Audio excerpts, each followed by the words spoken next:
On that day when you looked at me, you enslaved me, in grace entered me, and out of love melted my mind.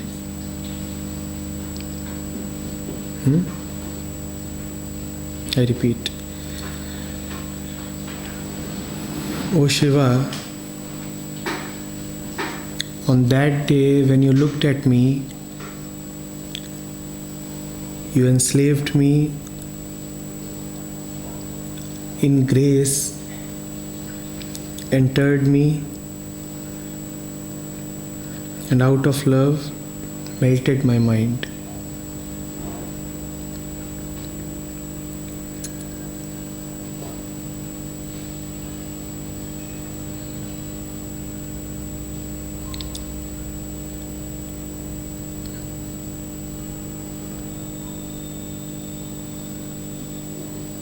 Not I looked at you. On the day when you looked at me.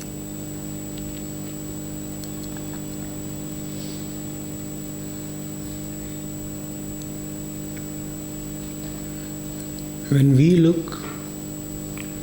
look only at objects, and amongst objects, preferentially at the ones we like or dislike. Objects that we have something to do with.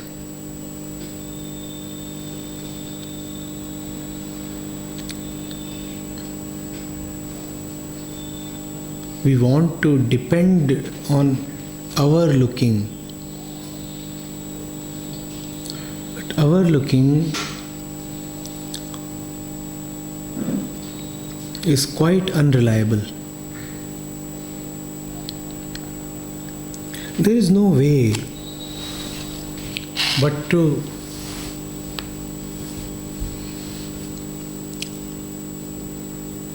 let yourself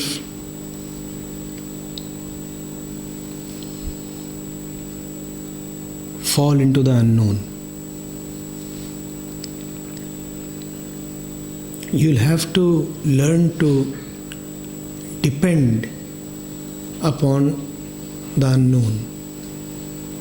Unknown to the mind. Not really unknown.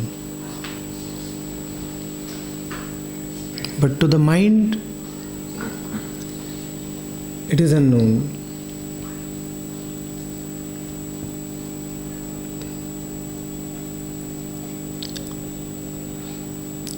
Sages have said that it is our essence. The mind says it is a stranger.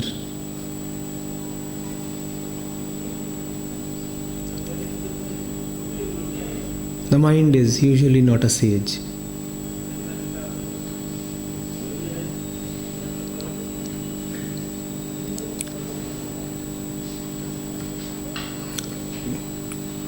Today morning, there were a few questions.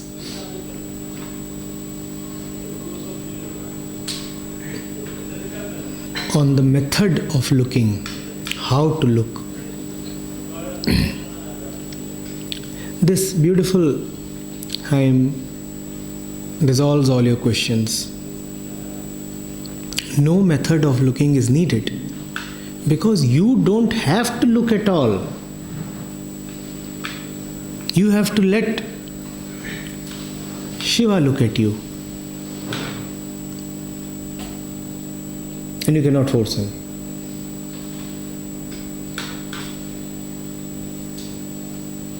So you can only pray. You cannot even pray because what you call as praying is just a certain affliction of the mind.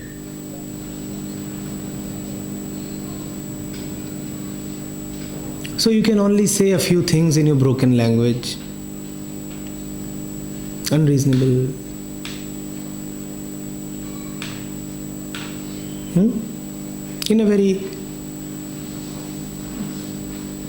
unorganized, slovenly way. Like this hymn. There is nothing extremely sophisticated or poetic about it. It is expressed in such simple language.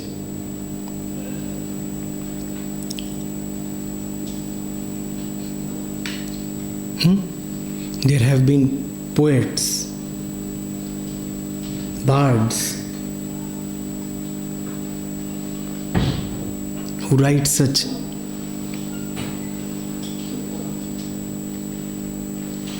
sublime, sophisticated poetry.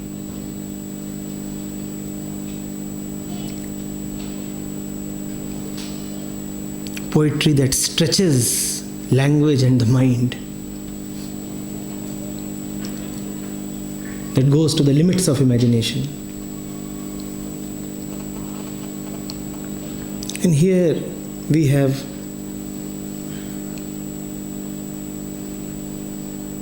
someone expressing in such simple language, "O Shiva,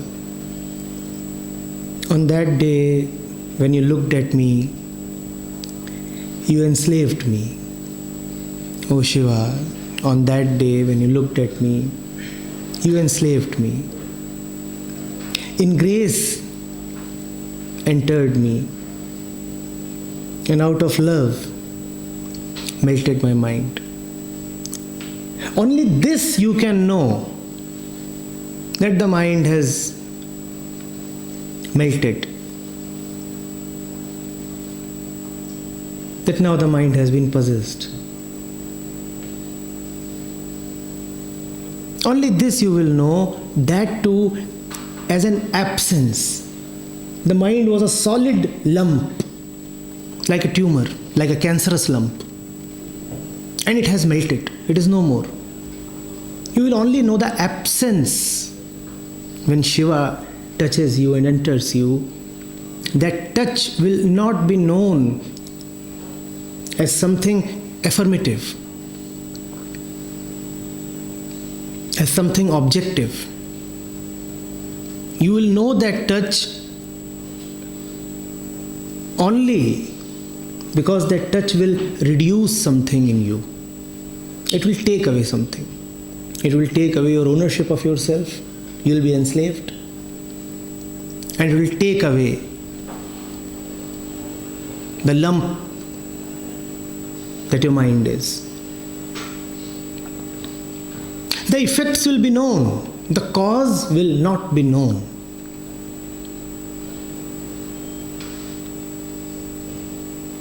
In fact, the unknowable cause is called Shiva.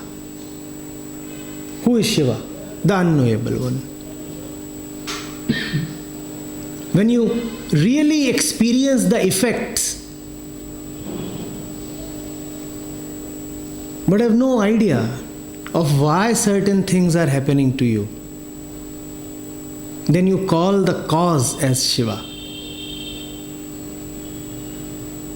When you really experience a certain peace, an absence of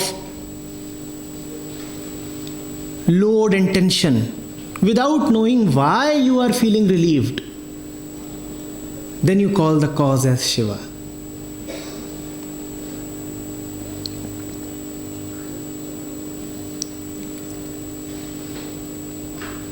Do not try to become the cause. You cannot be the cause. Hence, your search will go fruitless. Searching means you are trying to be the cause of your liberation. You cannot be the cause. Shiva will have to be the cause. And Shiva is nobody in particular. Kindly do not try to imagine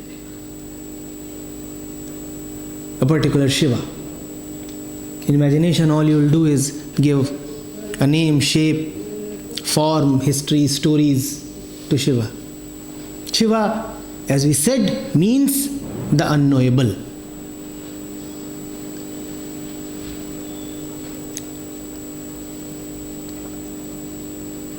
There is no need to try. Just let Shiva touch you. You don't need to try.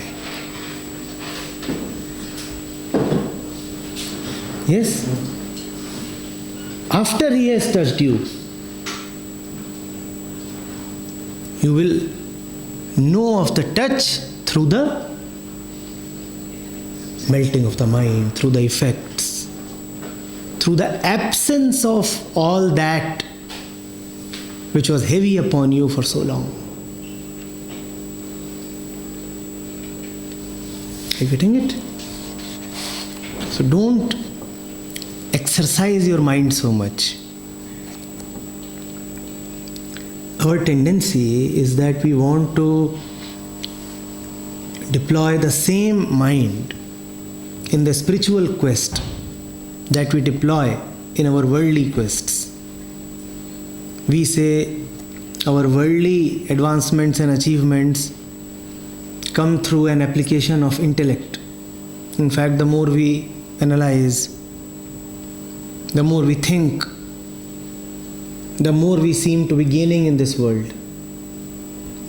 So proceeding on the same logic, the same habit, we say even in the spiritual journey, we must exercise the mind more and more. Because so far whatever we got only by exercising the mind. Now that is the first and the final mistake.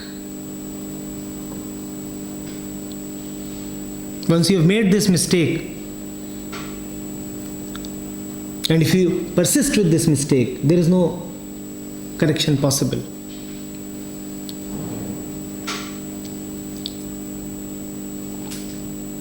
Do not try.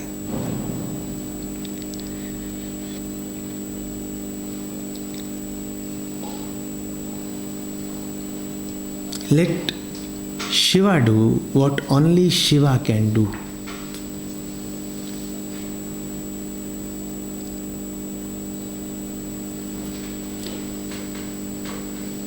You cannot be the cause of your liberation. Yes, you can be the cause of your miseries, which you certainly are. It is enough if you see that you are the cause of your miseries.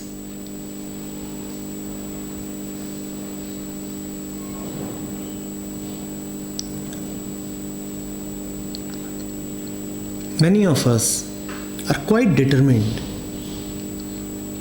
to be free of miseries. Let me just advise them that their determination is their detriment. The more determined you are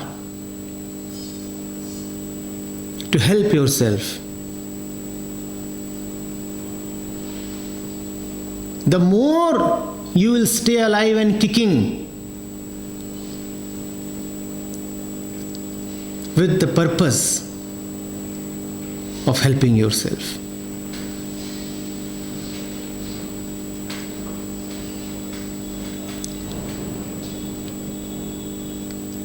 You have to melt.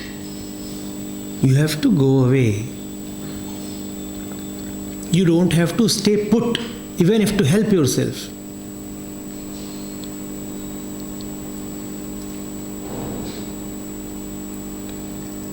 The purpose of these talks is not to motivate, not to inspire to achieve some great heights.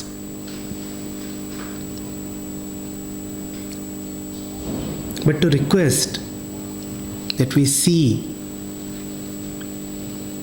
how our resolutions, our willpower, our determination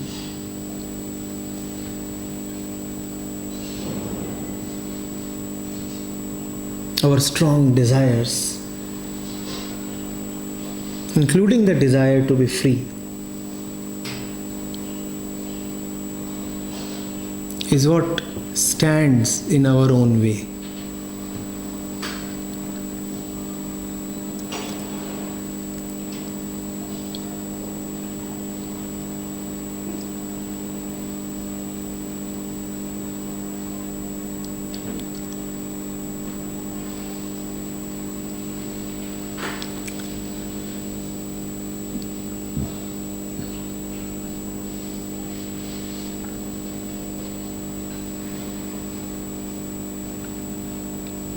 Yes, the man who advocates slavery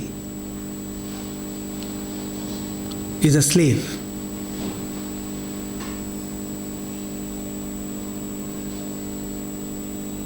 But a bigger slave is the man who is chasing freedom. Because he has now given slavery the name of freedom. The only freedom is freedom from the self. And when you are chasing freedom, then you are using the self to chase freedom. In fact, now you say the self must be protected, bolstered, so that it can chase better. You say, why not equip the self with a little more knowledge? Why not read more?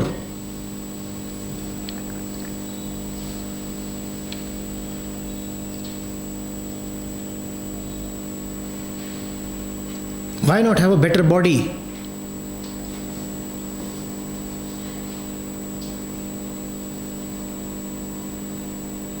Why not put in a lot of effort, travel here and there? All of these acts will not bring you any closer to the truth, but they will certainly do what they are subconsciously intended to do. They will inflate the ego.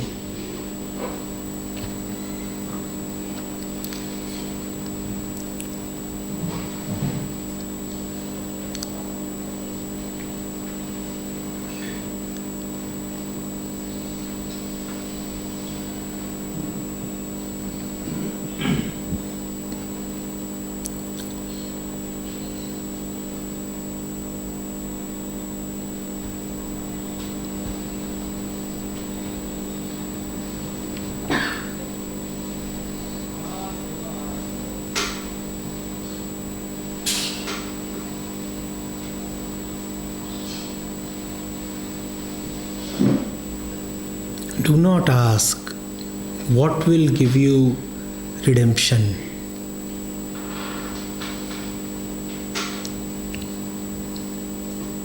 Because what redeems is beyond knowledge.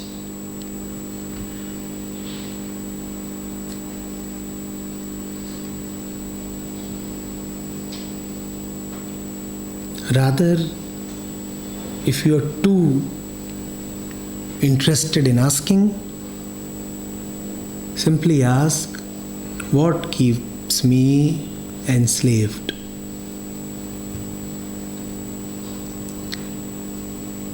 And stop. Go no further. Don't ask, then what?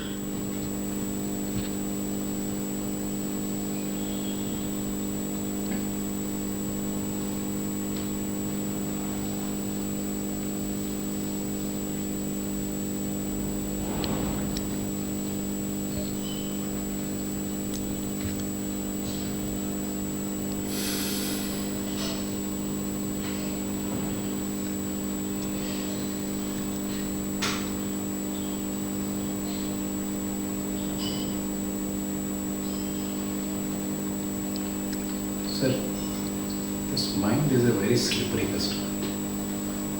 And the determination that you were talking talking about, howsoever we may pursue, and despite pursuing it rigorously, we find that we fail. We fail if not consistently, we fail intermittently. Then the sight of Shiva, would we be ever capable of that? You would be able to have that sight when you fail totally. Isn't it a mercy that you fail?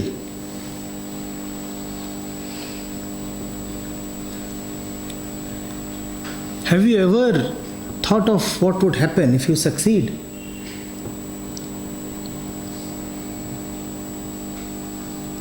Look at your desires and your determinations. And look at how they are paradoxical and in conflict with the world.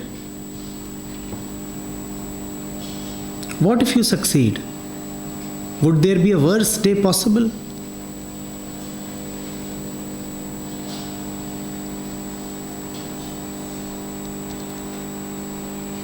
So it's a great grace that our dreams never materialize. And our resolutions are frustrated.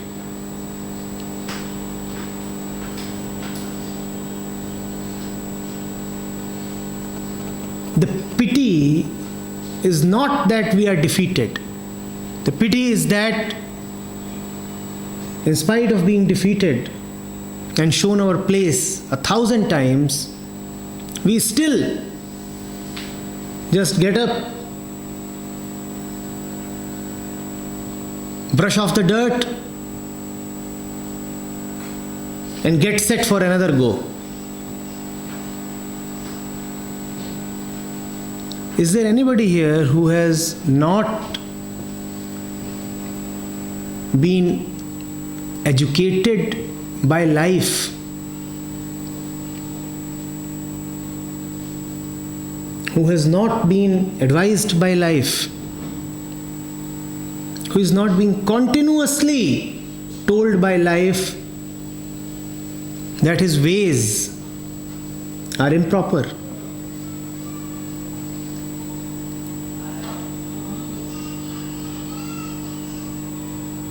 Our daily frustrations, the buzzing tension, petty jealousies,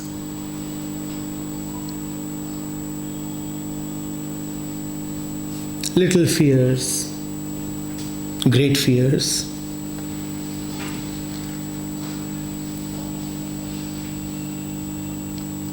forgetfulnesses, are all of these not proving that life is trying to teach us a lesson?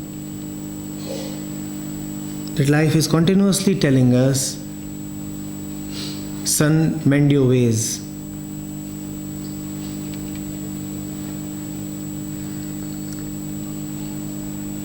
We don't listen. In spite of stumbling, in spite of falling 1,000 times, we still get up and keep moving as if everything is all right.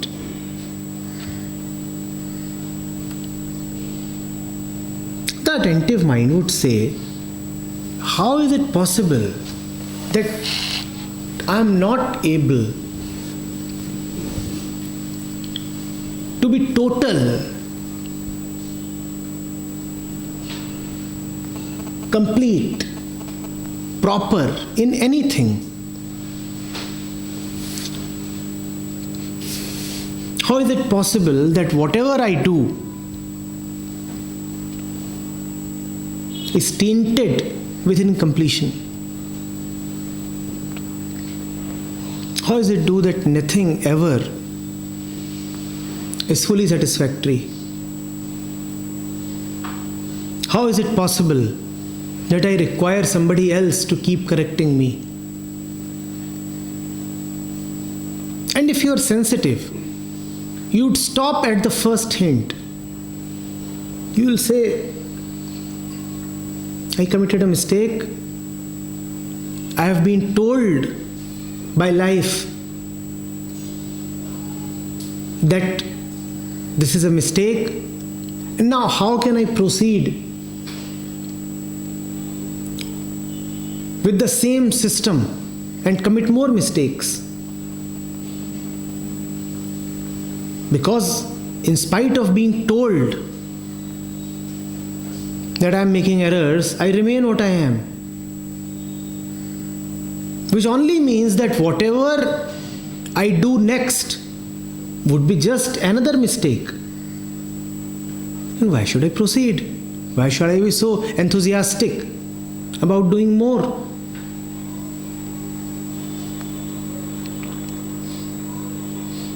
But we don't do that. We are not so sensitive, not so honest. No, what I was telling you was that despite doing that, there are instances when we fall prey to the wanderings of mind. What are you except the wanderings of mind? Are you anything except the wandering of mind? And why do you say the mind is wandering? Where does the mind go when it wanders? We are trying to say that we do not want the mind to wander, but the mind is possessed by some other force, agency, darkness outside of us, and hence the mind starts wandering. That is a very common model and a very easy moralistic excuse. Where does the mind go, I'm asking you, when it wanders? Does it go to any place other than the ones that you desire? Going to my question, when the mind wanders, where does it go? It only goes to the places that you are really attached to. It only goes where you want it to go. It is not wandering. It is just to sound nice and pure that you say that, the mind is wandering. I didn't want it to wander. You dispatched it. You are the master of the mind. You are controlling it and willfully sending it to the place where it is going. It's like you send your child to lie to the neighbors. And when the child is caught, then you say, I don't know, he just keeps wandering. He went there and kept lying. To inquire into what I'm saying, just ask, where does the mind go when it wanders? And you'll see it only goes to your most favorite places. Does it not? Have you seen where the wandering mind goes? Mind never wanders. Mind only goes to places where you have taught it to go. The places where you have told it that some value lies.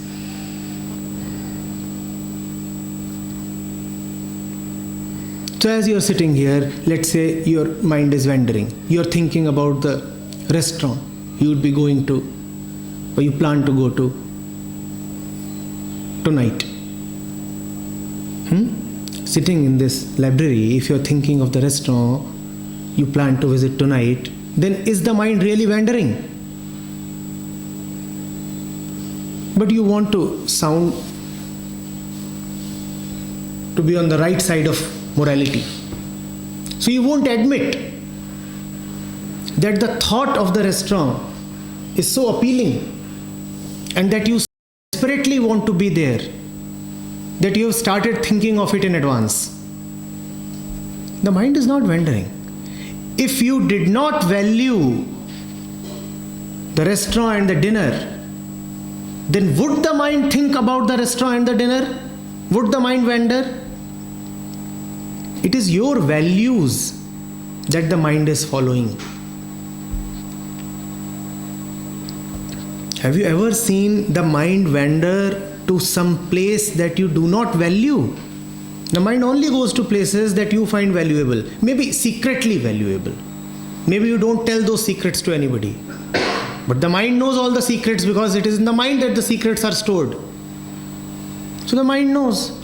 So the mind secretly goes away. Then you say it is wandering. It is not wandering. First of all, accept to yourself that you have taught the mind to go to the places where it goes. That is what you are. There is no point pretending that we are somebody beyond the mind. We are not. We are totally identified with the mind. Our only identity is mind. Because we do not know of ourselves as anything except our thoughts. I am what I think I am. Hence I am the mind. Somebody asks you, who are you? Can you answer without using the mind? And if you cannot, then you are totally mind identified. If you are asked, who are you? Can you answer without the mind? It can also happen that you are unable to answer, but deep within, you know who I am. What is this within? You are real. What is this your and real? That is beyond mind. Is there a within except the mind? Remove the mind. Does there remain a within or without? Yes. If there is no mind, what do you mean by within? Within what? Yeah, that is what perhaps the reality of all. Within what? When you say within, I am asking within what? That is where we have to explore. Within what? You are saying within. Within what? That is not known to me, but certainly not the Sir, you very well know you mean within me. Right? When you say within, you mean within me. And when you say me, all you mean is the body. When you say me, have you ever meant anything except the body? Even to talk to you, I have to look at your body. And you will feel awkward if I look at the walls while talking to you. We are so deeply identified with the body. When I say the soul rests within me, the mind rests within me, all that we mean is that it rests within the body. There is no within except the mind. When you are in deep sleep, I ask you, and when the mind is at abeyance, tell me, does within remain? When you are in deep sleep, does within remain? Does without remain? Within and without come into existence only when the mind gets active. Something remains which is not the body and the mind. Are you able to say that when you are in deep sleep that something remains? Even this something has come into existence only when you are talking right now, when the mind is active. Have you ever said in your deep sleep that something remains? In Sushupti, in your deepest sleep, have you ever said that something remains? Does anything remain? Something, when you say something, it is language, it is concept. Nothing remains. Absolutely nothing remains. Total void. Within, without, something, nothing, everything, all of these come into the picture only when the mind becomes active. We are nothing but the mind. So that means we are nothing. As we know ourselves, that is our self-definition. As we know ourselves, we are just the mind. And we have to come to it starkly. That as we know ourselves, we are nothing but the mind. And then we cannot claim that the mind is wandering. Then we'll have to say, I am willfully wandering. And then you realize that you are not helping yourself. If you are willfully wandering and yet suffering while wandering, then you are the cause of your own suffering, that is when surrender arises. When you realize that you are willfully the cause of your own wandering and suffering, and you can do nothing about it because you are what you are, suffering personified, wandering personified. Then you say, then how can I help myself? That is when you surrender. That is when the ego surrenders.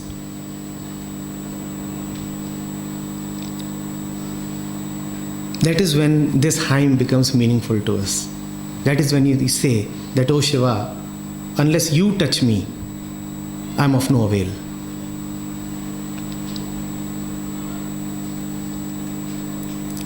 Morality divides us against ourselves. It makes us feel as if we are two. As if there is one good part of us that wants to control, and there is one bad part of us that wants to do all the bad things like wandering.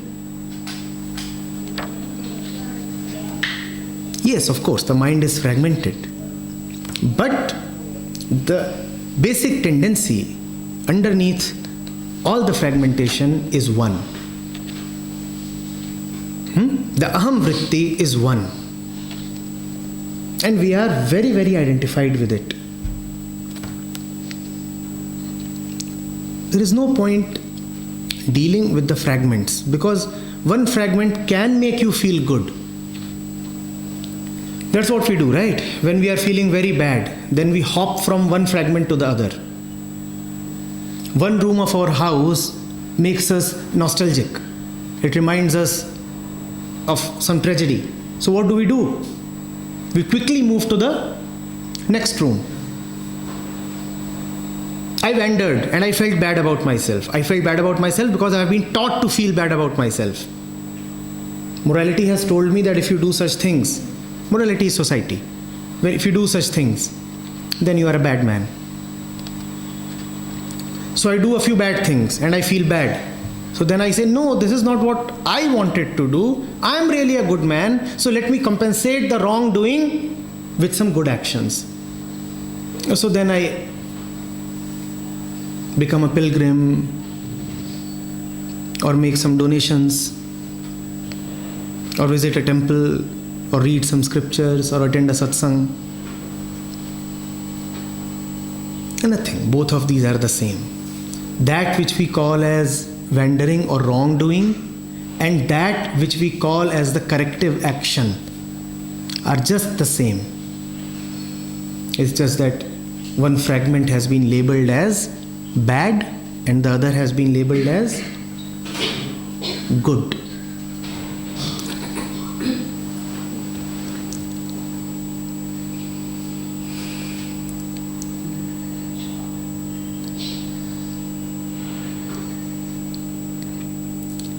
The whole point in today's talk, morning's talk, was whatever you call as your own voice, your own, is just the mind. Silence is not comprehensible to the mind. It calms the mind down, but mind cannot make sense of it. So those who want to be in control will hate silence because you cannot interpret silence. And if you interpret it, then you are unnecessarily coloring it with your own imaginations. Words you can interpret. Of words you are the master. But silence enslaves you. You have to surrender to it. Even the best part of you is not good enough. You know what do we do?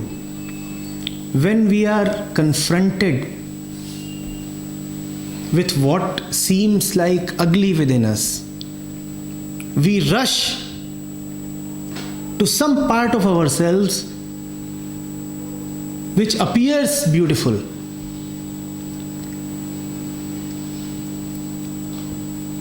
Therein lies the trap. The beautiful is not a part of the mind.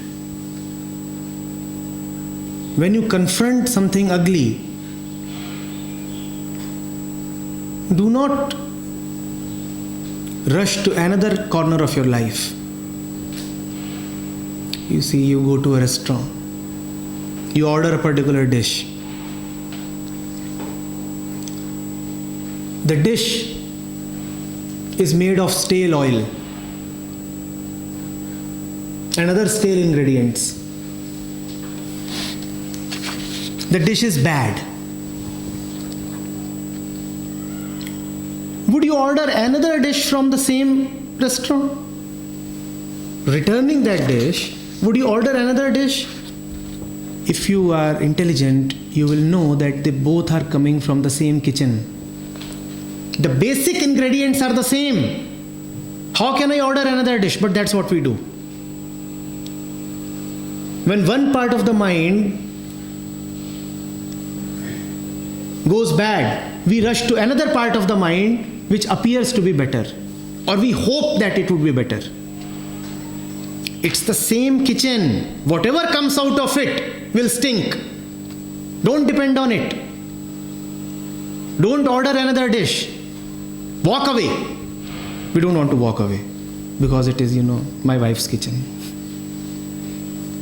my grandpa's kitchen, my religion's kitchen, my own kitchen.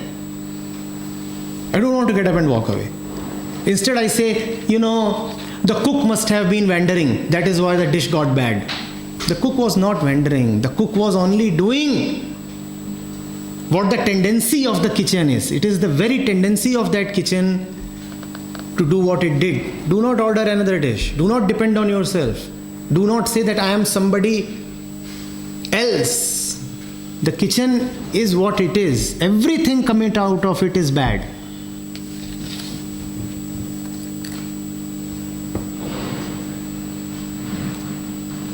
No divided cooking is happening.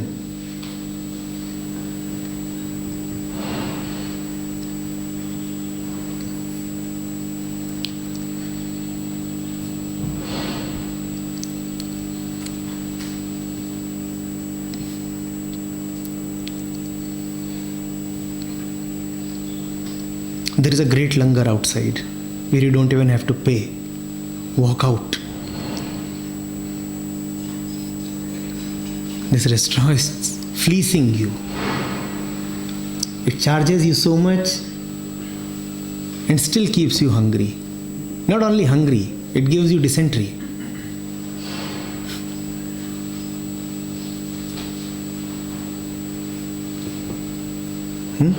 Such is our condition. We are hungry but suffering with dysentery.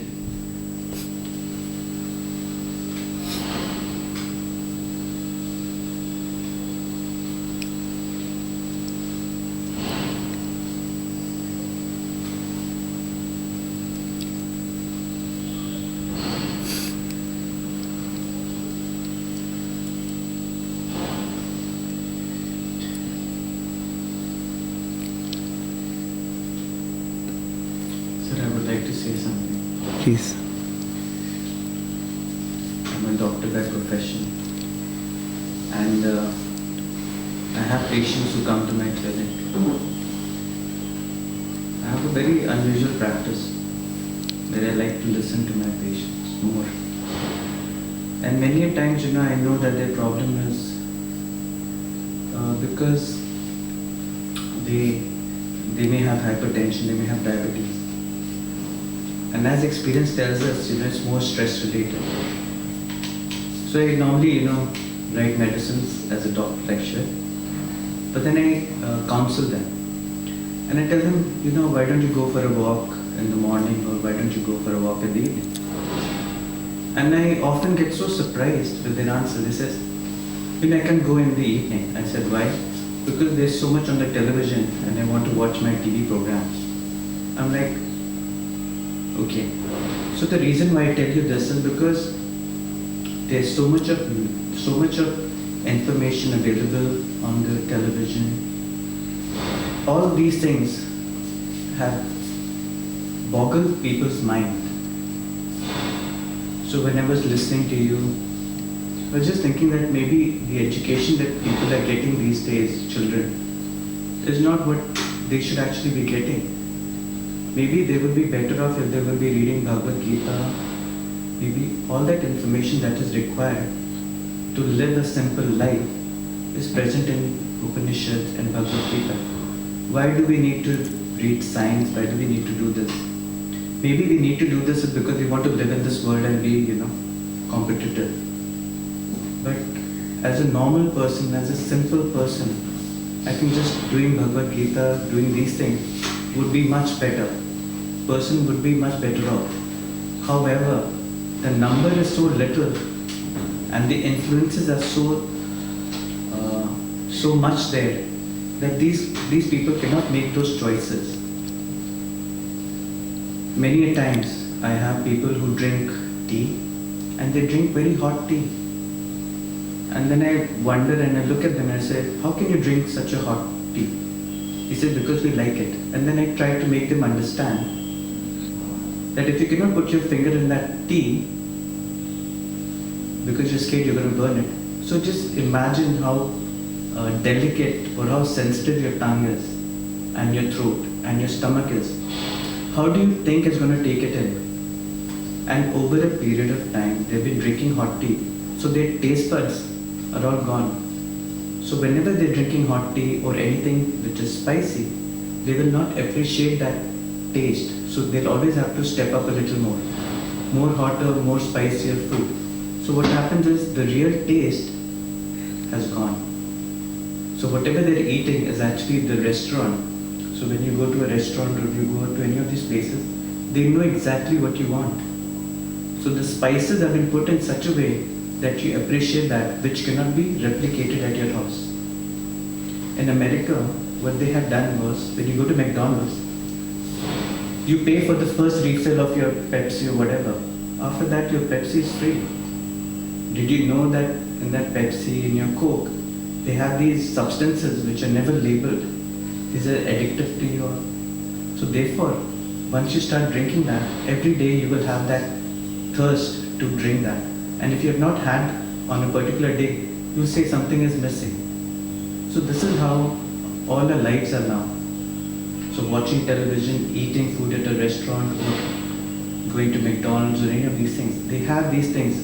And the marketing people have gone into your brain. They know exactly what you like and they know where to hit you so that you will go and buy these things. So this is the world that we are living in, and it's difficult, but I feel I'm lucky because I have a master and I know what is. So I'm able to appreciate what is positive, what is negative, and trying to steer my way through that. And I wish that people are able to recognize this also and are able to have a better living and better thoughts. Today evening,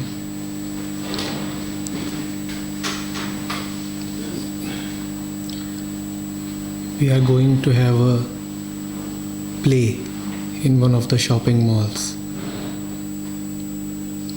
I do not know whether it was this particular mall or some other one, but yesterday I was told that the mall management said that the topic of the play must be related to happiness and pleasure. That was their condition if we want to organize the play in their mall.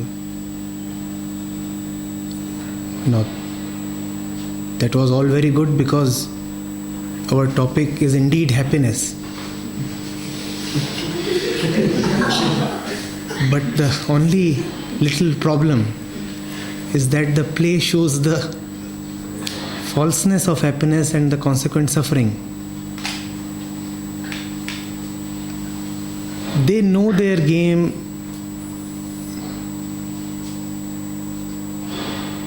well. They know what they are doing. They know that people must be made to feel good, and the mind can be conditioned, and through conditioning it can be enslaved, and through that enslavement petty self-interests can be furthered. The only question there is, yes, your self-interest lies in selling something to me. All right, you sell something to me. You will get some money that I pay to you because you sold something to me. You deceived me to buy that, but all that you got from me was some money. Out of all the deception that you trapped me in, all that you could get from me is some money. Now what will you do with that money? You yourself will go and buy something. Please understand this. So you might be selling me whatever, those fizzy drinks, those burgers, but ultimately what do you get from me? Money. And you give that money to your wife, and the wife goes out and brings some pizza for you. You sold me burgers, and what did you get? Pizza. Some pizza, or maybe some more burgers. And I had money only to buy 2 burgers, but because you robbed 200 people, so you have enough money to buy 2,000 burgers. So if you made me eat 2 harmful burgers, your punishment is that you will be eating 2,000 harmful burgers out of the money that you have robbed from everybody. Is that not what is happening? They know their game, but they do not know that there is a game behind the game.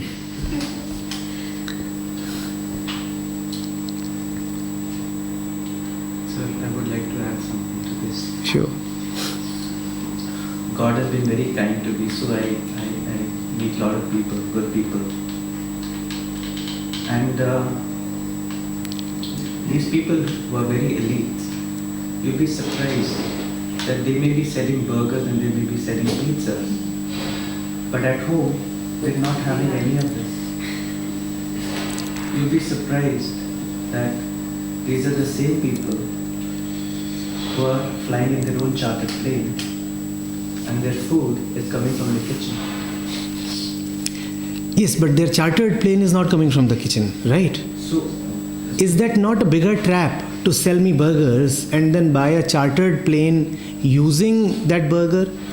That chartered plane is the cause of so much of climate change. yes, sir. But the reason why I tell you this is because they are selling you something that is unhealthy, but themselves, they're having a healthy life, Yes. and they never show this to you. You would never know these people, that what kind of food they're eating. You'll always see them living a very glamorous life because this is a forefront for you, for us, for the blind person. But in real life, it's entirely different. All these celebrities who come onto the television and are selling products, how many of them are actually using it? They never. So we need to understand this. We must read between the lines.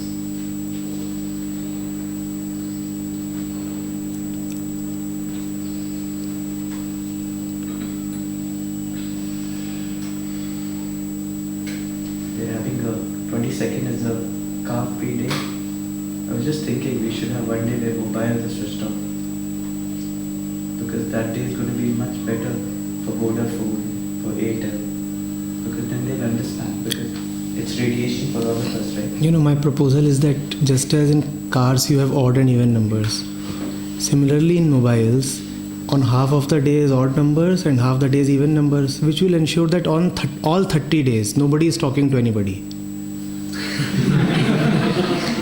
Because to talk to somebody, if you have an odd number, you will need to talk only to Odd people. odd people. Nobody. Or you will need to have 2 numbers. Sir, what else? You can call the odd person and tell him, can you give it to the even Can you give it to the next?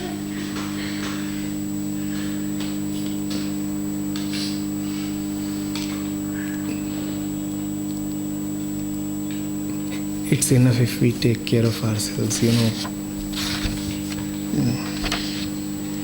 Like a sore thumb, we must stick out. Even if it displeases a lot of people, even if we are labeled the odd ones out. But if there is something that we have seen to be false, let that realization reflect in our actions. We all are intelligent people. We all realize a few things. I can only pray that we have the strength to act on our realization. I often feel it's not, the tragedy is not that we are ignorant. The tragedy is that we do not have the guts to act on that, even if it is a limited understanding. Yet on that, if you know a little, if you can see the next one step, you may not be able to know the entire way ahead. But if we can see the next one step that is proper for us, let us please take that one step. And we all know that much. We all are wise, at least to that extent that we know what our real failings are, where we are getting trapped. So I can only request that what we know to be surely false, at least shun that. Where we are doubtful or where we are ignorant, we can anyway not talk about it because we don't know. But when we know, then at least let us act.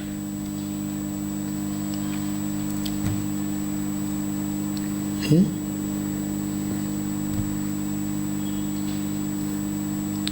you were talking, you have mentioned in your talk today many times restaurant.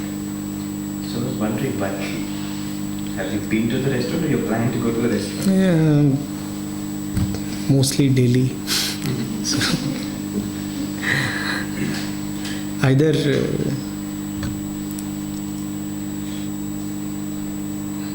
also because so much is observable when you sit in a restaurant, more so when you're in a food court.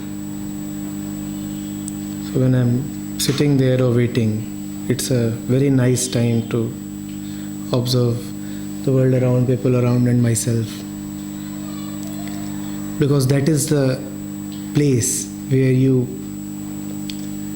come to enjoy. That is the place where you come to eat and spend. So it, in a way, reflects your aspirations. What is it that you want from life? You come with your family, you talk of things that are supposed to give you enjoyment. And often the eateries coexist with other shops, often in a mall.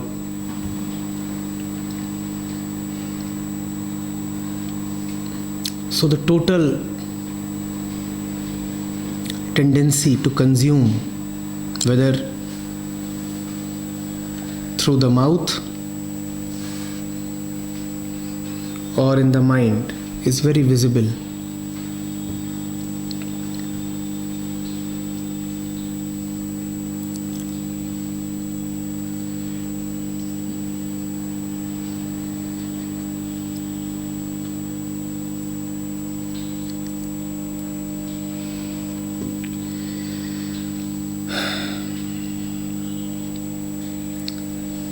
Oh Shiva, on that day when you looked at me you enslaved me.